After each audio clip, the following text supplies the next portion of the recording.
Vejo que alguns dos meus antigos amigos estão aqui e estou contente de vê-los.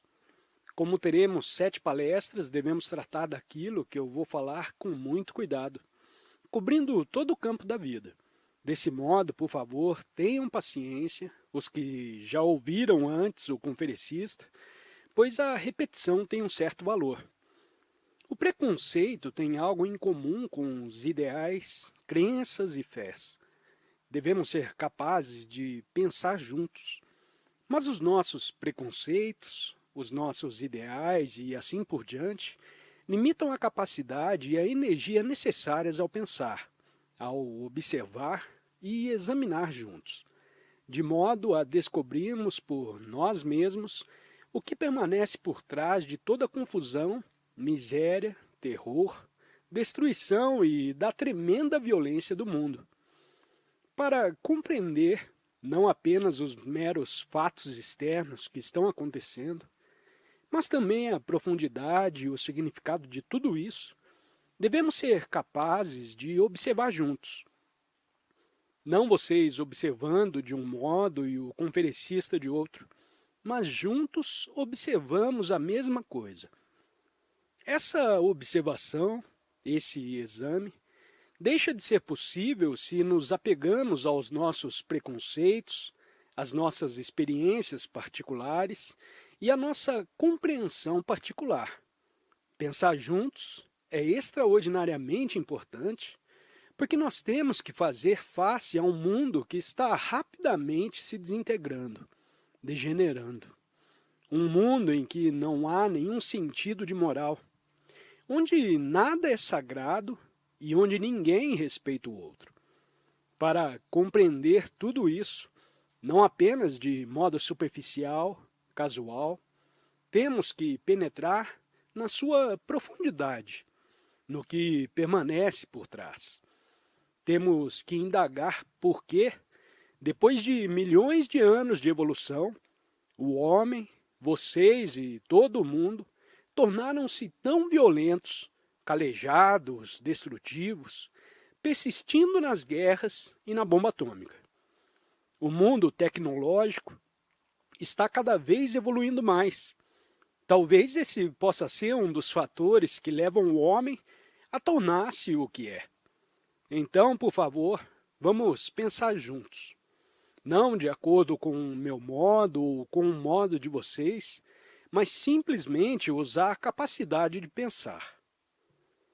O pensamento é o fator comum de toda a humanidade. Não existe um pensamento oriental ou um pensamento ocidental.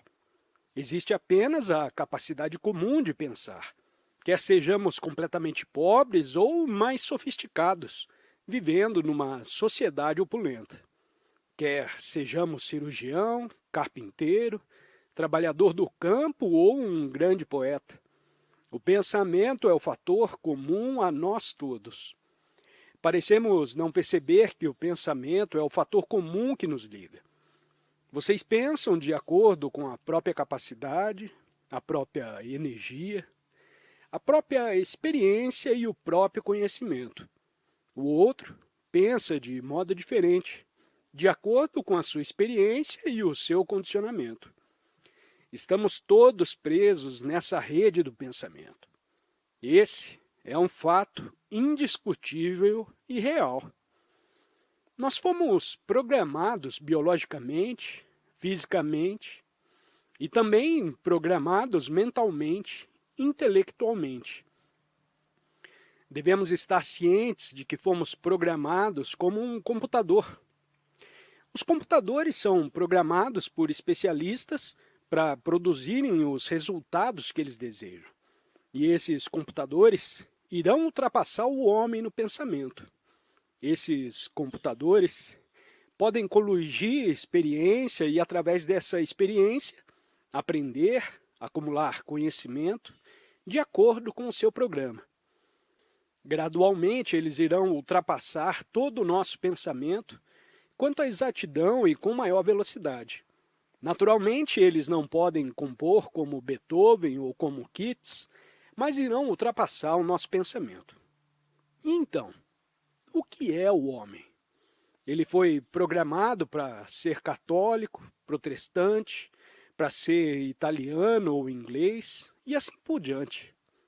Durante séculos, ele foi programado para acreditar, para ter fé, para seguir certos rituais, certos dogmas, programado para ser nacionalista e ir à guerra. De modo, o cérebro tornou-se tal como um computador, embora não tão capaz, porque o seu pensamento é limitado, ao passo que o computador, embora também limitado, é capaz de pensar com muito mais rapidez do que o ser humano e pode ultrapassá-lo. Estes são os fatos, isso é, o que na verdade está acontecendo. Então, o que é feito do homem? Então, o que é o homem? Se os robôs e o computador podem fazer quase tudo o que o ser humano pode fazer, então qual será a futura sociedade do homem? Quando os carros podem ser construídos pelo robô e pelo computador, provavelmente muito melhor, então o que será do homem como entidade social? Estamos nos defrontando com estes e muitos outros problemas. Vocês não podem mais pensar como cristãos, budistas, hindus e muçulmanos. Estamos nos defrontando com uma tremenda crise. Uma crise que os políticos jamais podem solucionar, porque eles estão programados para pensar de um determinado modo. Nem os cientistas podem compreender ou solucionar a crise.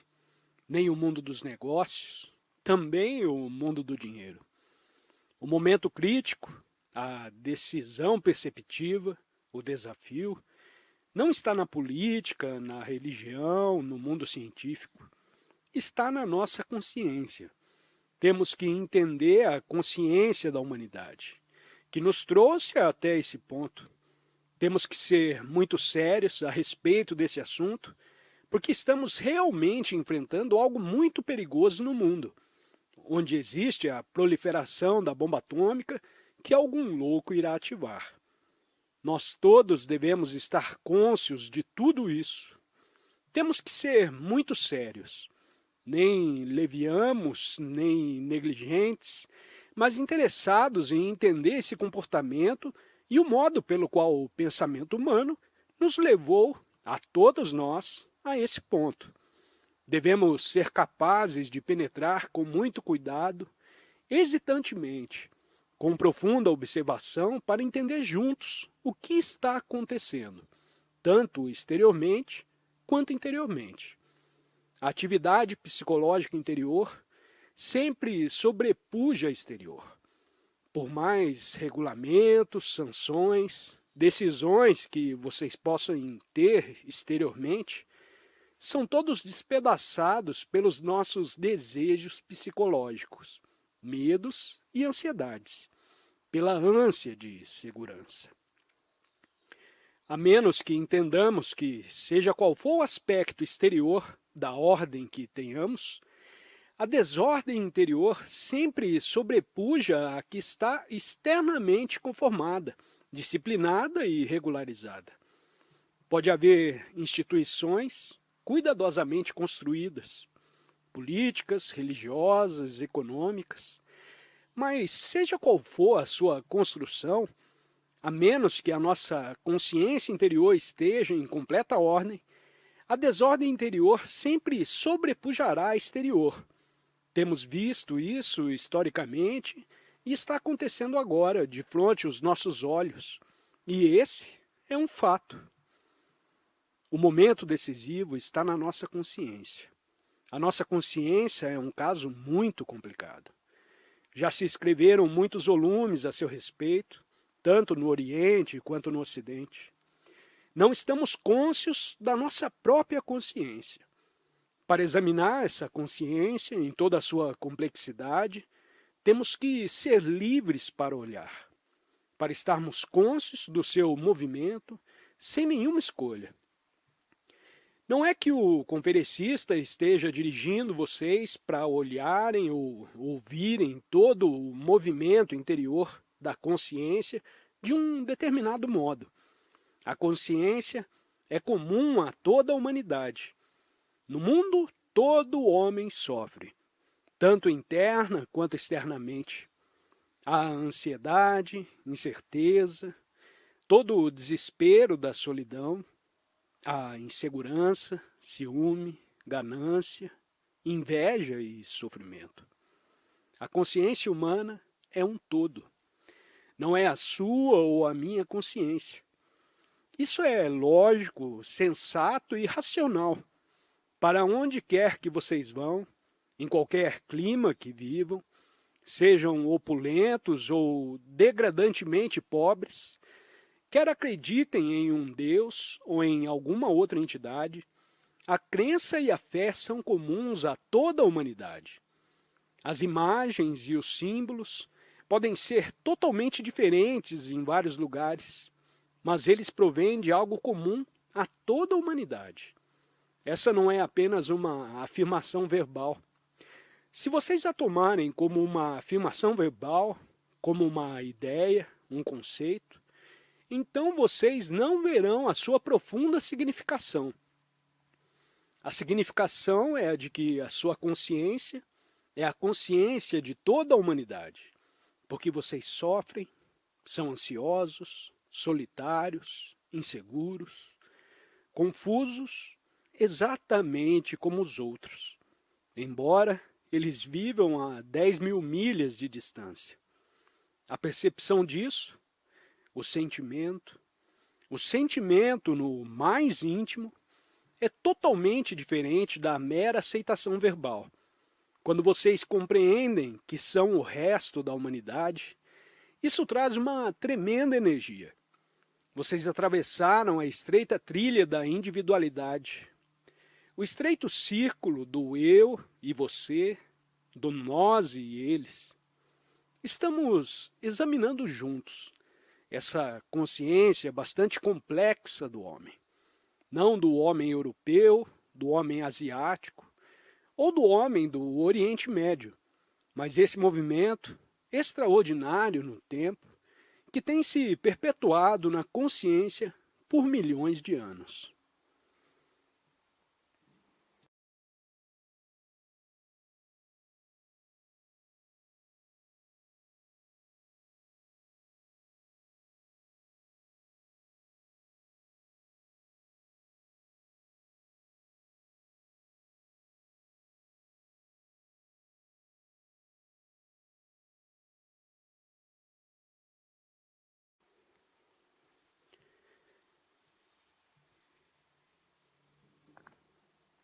Por favor, não aceitem o que eu estou a dizer.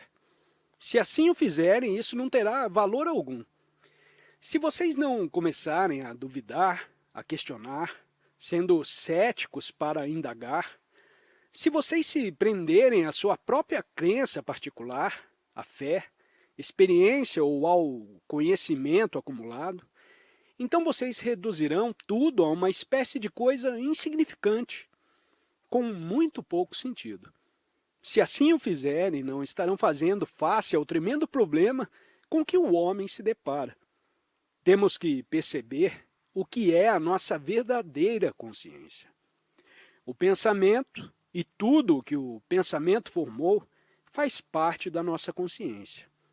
A cultura em que vivemos, os valores estéticos, as pressões econômicas, a herança nacional. Se você é um cirurgião ou um carpinteiro, se especializou numa determinada profissão, essa consciência grupal faz parte da sua consciência. Se você viveu num determinado país, com a sua tradição e cultura religiosa particulares, essa consciência particular de grupo tornou-se parte da consciência de vocês. Estes são fatos. Se você é um carpinteiro, tem que ter algumas habilidades, entender a natureza da madeira e as ferramentas da profissão.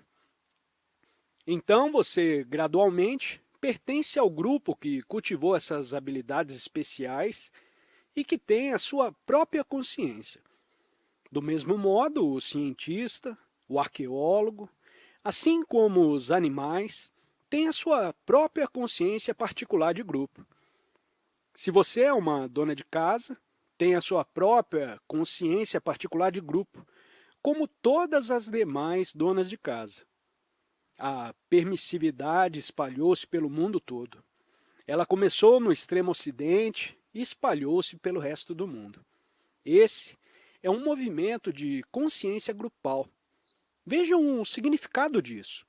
Tratem disso sozinhos. Vejam o que está implicado nisso. A nossa consciência inclui, na consciência mais profunda, os nossos medos. O homem tem vivido com o medo geração após geração. Tem vivido com o prazer, com a inveja, com toda a agonia da solidão, da depressão e da confusão, e com um grande pesar, com o que ele chama de amor, e com o perpétuo medo da morte.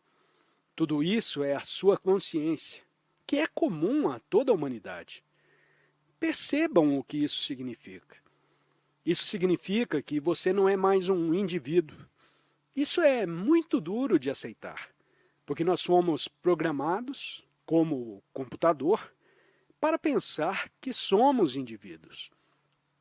Fomos programados religiosamente para pensar que temos almas separadas de todos os demais. Sendo programado, o nosso cérebro trabalha do mesmo modo há muitos séculos. Se entendemos a natureza da nossa consciência, então o esforço particular do eu, que sofre, torna-se uma coisa global, e então se realizará uma atividade totalmente diferente. Esta é a crise em que estamos. Fomos programados. Sendo programados, podemos aprender. De vez em quando ter uma compreensão repentina, e o nosso cérebro se repete reiteradamente. Vejam só o verdadeiro fato. Somos cristãos, budistas ou hinduístas. Um é contra o comunismo, o outro é comunista ou democrata. Nos repetimos, nos repetimos, nos repetimos. E desse estado de repetição, há uma ruptura ocasional. Desse modo, como pode o ser humano, que na realidade é o restante da humanidade, como pode ele enfrentar esta crise, esse momento de decisão? Como você, como ser humano que evoluiu milênios e milênios, pensando como um indivíduo, o que na verdade é uma ilusão, enfrentará um momento de decisão, vendo o que é na realidade e nessa própria percepção mudar totalmente para outra direção. Vamos entender juntos o que quer dizer olhar. Olhar para a realidade do pensamento. Todos vocês pensam, é por isso que estão aqui. Todos vocês pensam e o pensamento se expressa por palavras ou por meio de um gesto, de um olhar, de algum movimento corporal. Sendo as palavras comuns a cada um de nós entendemos através dessas palavras o significado do que está sendo dito. No entanto, o pensamento é comum a toda a humanidade. É uma coisa muito extraordinária quando a descobrimos, pois então vemos que o pensamento não é o nosso pensamento. É simplesmente pensamento. Temos que aprender a ver as coisas como elas são na realidade. Não como vocês são programados para olhar. Vejam a diferença. Podemos nos libertar de sermos programados e olhar? Se você olha como um cristão, democrata, comunista, socialista, católico ou protestante, que são todos vários preconceitos, então você não será capaz de entender a enormidade do perigo, a crise que estamos enfrentando. Se vocês pertencem a um determinado grupo, seguem um determinado guru, ou estão entregues a uma determinada forma de ação, então por que foram programados serão incapazes de olhar para as coisas como elas são na realidade? Somente se vocês não pertencerem a nenhuma organização, a nenhum grupo, a nenhuma religião ou nacionalidade em particular, é que vocês poderão realmente observar. Se vocês acumularam um grande conhecimento dos livros e da experiência, as suas mentes já foram preenchidas. Os seus cérebros estão repletos de experiência, das suas tendências particulares e assim por diante. Tudo o que lhes vai impedir de olhar. Podemos nos libertar de tudo isso para olhar o que na realidade está acontecendo no mundo. Olhar para o terror e as terríveis divisões religiosas, sectárias, um guru se opondo ao outro guru estúpido. A vaidade que há por trás de tudo isso é estarrecedor. Você pode olhar para si mesmo, não como um ser humano separado, mas como um ser humano que é, na realidade, toda a humanidade restante.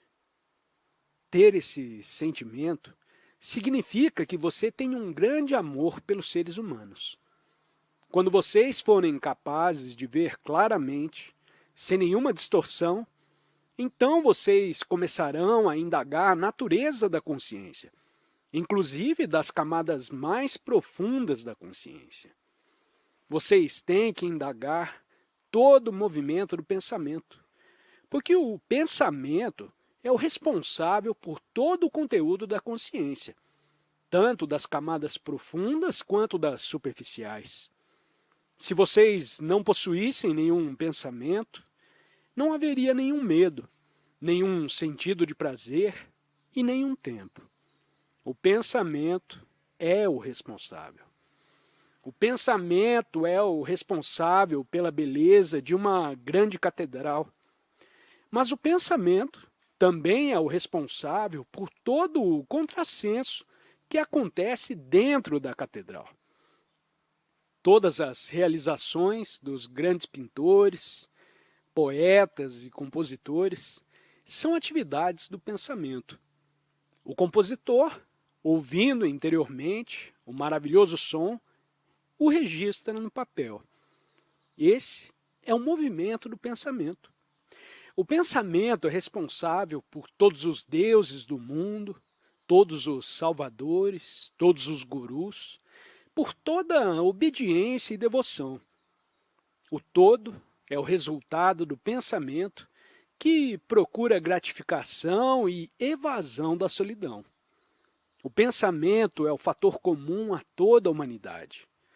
O mais pobre aldeão na Índia pensa como diretor executivo, como líder religioso. Esse é um fato rotineiro e comum. Este é o terreno sobre o qual estão todos os seres humanos. Não se pode escapar disso. O pensamento fez coisas maravilhosas para ajudar o homem, mas também provocou grande destruição e terror no mundo. Temos que entender a natureza e o movimento do pensamento. Por que vocês pensam de certo modo? Porque se apegam a certas formas de pensamento? Porque se agarram a certas experiências? Porque o pensamento jamais entendeu a natureza da morte? Temos que examinar a própria estrutura do pensamento.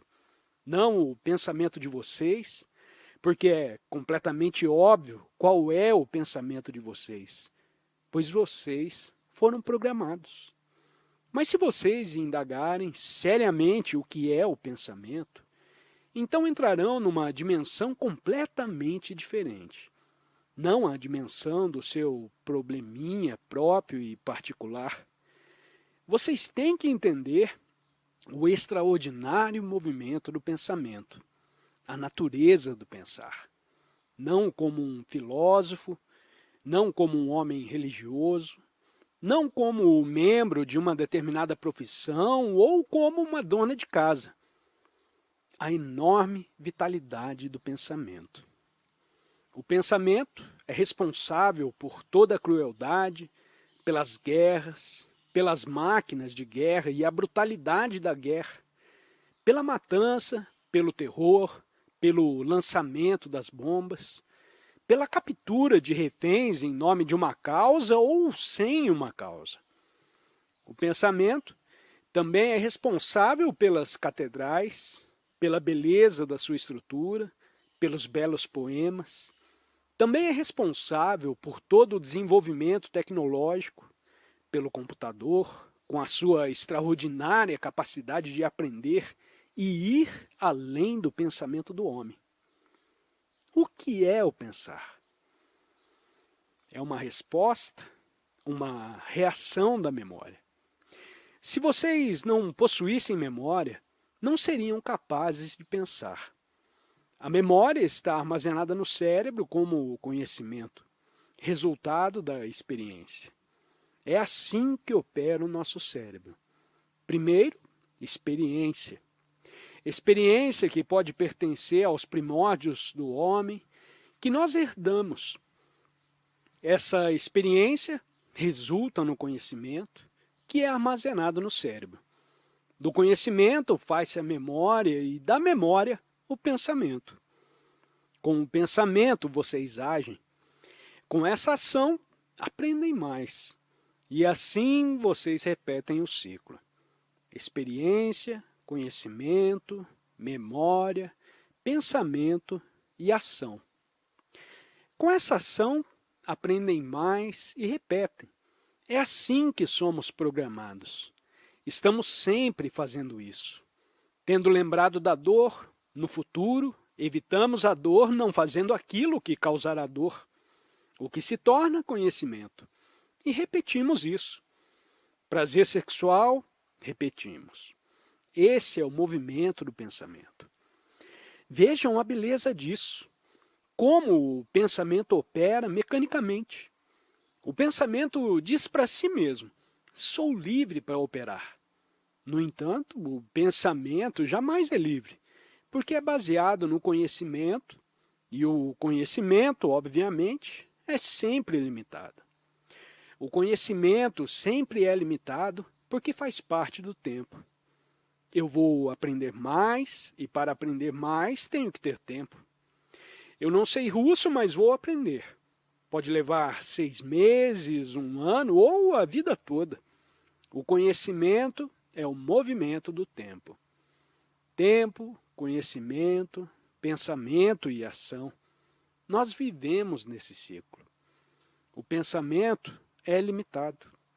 Assim, toda ação que o pensamento gera deve ser limitada. E essa limitação cria conflito, é divisória. Se digo que sou hindu, que sou indiano, estou limitado a essa limitação. E essa limitação provoca não apenas a corrupção, mas também o conflito. Porque um outro diz, ei, eu sou cristão, ou, ei, eu sou budista.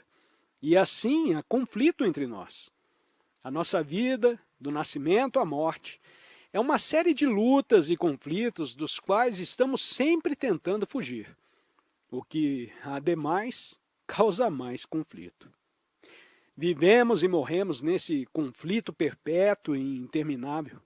Nunca buscamos a raiz desse conflito, que é o pensamento, porque o pensamento é limitado. Por favor, não me perguntem, como posso deter o pensamento? Não é essa a questão. A questão é entender a natureza do pensamento e olhá-lo.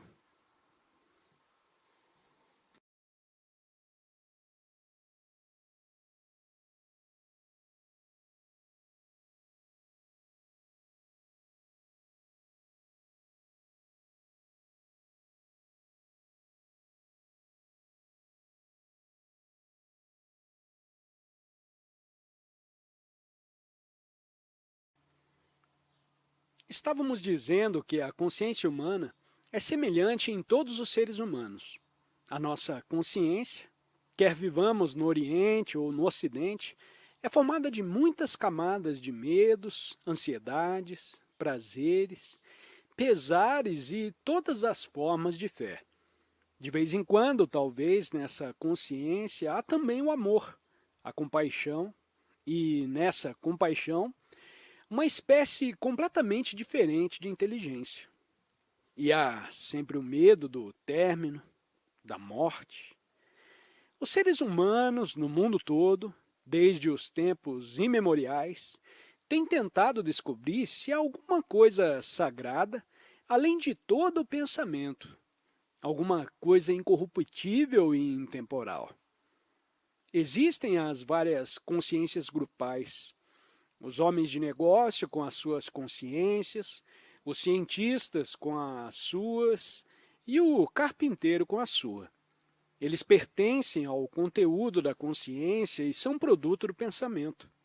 O pensamento criou coisas maravilhosas, da extraordinária tecnologia dos computadores à telecomunicação, aos robôs, à cirurgia e à medicina. O pensamento inventou as religiões. Todas as organizações religiosas de todo o mundo são formadas pelo pensamento. O pensamento inventou o computador. Vocês têm que entender a complexidade e o futuro do computador. Ele vai superar o homem em seu pensamento. Ele vai mudar a estrutura da sociedade e a estrutura do governo. Então, não é uma conclusão fantástica do conferencista ou alguma fantasia. É algo que está se avizinhando agora, na realidade, e disso vocês podem estar conscientes. O computador possui uma inteligência mecânica. Ele pode aprender e inventar. O computador vai tornar o trabalho humano praticamente desnecessário. Talvez 2 horas de trabalho por dia. Estas são as mudanças que estão chegando. Vocês podem não gostar disso, podem se revoltar, mas estão chegando. O pensamento inventou o computador, mas o pensamento humano é limitado e a inteligência mecânica do computador está superando a inteligência do homem. Ela vai revolucionar totalmente as nossas vidas. Então, o que será do ser humano? Estes são fatos e não algumas conclusões específicas do conferencista. Quando considerarmos a capacidade do computador, temos que nos perguntar: o que deve fazer o ser humano? O computador vai assumir o comando das atividades do cérebro. E o que é, então, que acontecerá ao cérebro? Quando as ocupações de um ser humano forem assumidas pelo computador, pelos robôs, qual será o destino do ser humano? Nós, seres humanos, fomos programados biologicamente, intelectualmente, emocionalmente, psicologicamente durante milhares de anos. E repetimos o padrão do programa reiteradamente. Nós paramos de aprender e devemos indagar se o cérebro humano, que foi programado durante tantos séculos, será capaz de aprender e transformar-se imediatamente numa dimensão totalmente diferente. Se não formos capazes disso, o computador, que é muito mais capaz, rápido e exato, irá assumir o comando das atividades do cérebro. Isso não é uma coisa casual. Esse é um assunto muito sério, desesperadamente sério. O computador pode inventar uma nova religião. Ele poderia ser programado por um doutor especialista hindu, por um católico, por um protestante ou por um muçulmano, e resultaria numa maravilhosa estrutura para uma nova religião. E nós, se não estivermos cônscios do que está acontecendo, seguiremos essa nova estrutura, que foi produzida pelo computador. Vejam a seriedade de tudo isso, por favor. A nossa consciência foi programada durante milhares e milhares de anos para pensar em nós como indivíduos, como entidades separadas, lutando em conflito desde o momento em que nascemos até a morte. Somos programados para isso. Aceitamos isso. nunca o contestamos, nunca perguntamos se é possível ter uma vida absolutamente sem conflito. Como nunca perguntamos, nunca aprenderemos. E nós repetimos. É inato à nossa existência o estar em conflito. A natureza está em conflito e esse é o nosso argumento. E pensamos que o progresso somente se faz através do conflito. As organizações religiosas em toda a história mantiveram a ideia da salvação individual. Estamos perguntando muito seriamente se há uma consciência individual. Se vocês, como seres humanos, têm uma consciência separada do resto da humanidade. Vocês têm que responder a isso e não apenas brincar com isso. Tendo sido educados, programados, condicionados para sermos indivíduos, então a nossa consciência é toda essa atividade do pensamento. O medo e a perseguição ao prazer são os movimentos do pensamento. O sofrimento, a ansiedade, a incerteza e os profundos arrependimentos, ferimentos, o peso de séculos de pesares. Tudo faz parte do pensamento. O pensamento é responsável pelo que chamamos de amor, que se tornou o prazer sensual, algo a ser desejado. Como dissemos e repetiremos sempre, até estarmos certos disso, estamos pensando juntos. O conferencista não está lhes dizendo o que pensar. Ele não está fazendo propaganda. É uma coisa horrível a propaganda. Ele não está lhes dizendo como agir, no que acreditar, mas juntos estamos investigando a catástrofe que está ocorrendo no mundo fora de nós.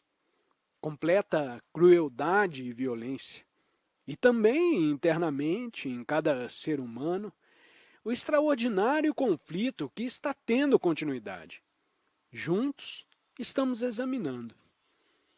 Não se alguém quiser observar que vocês estejam apenas ouvindo algumas ideias ou conclusões. Não estamos falando a respeito de ideias, conclusões ou crenças. Estamos olhando para esse mundo que os seres humanos produziram, pelo qual todos nós somos responsáveis. Devemos ser claros em nosso entendimento, em qualquer nível que for esse entendimento, seja um entendimento intelectual, que é apenas verbal, ou um entendimento de profunda significação, de modo que esse entendimento age, de que chegamos a um ponto em que temos que tomar uma decisão. Não pelo exercício da vontade, mas a decisão que naturalmente virá quando começarmos a entender toda a natureza e a estrutura do mundo, tanto externa quanto internamente. Essa percepção provocará uma decisão, uma ação.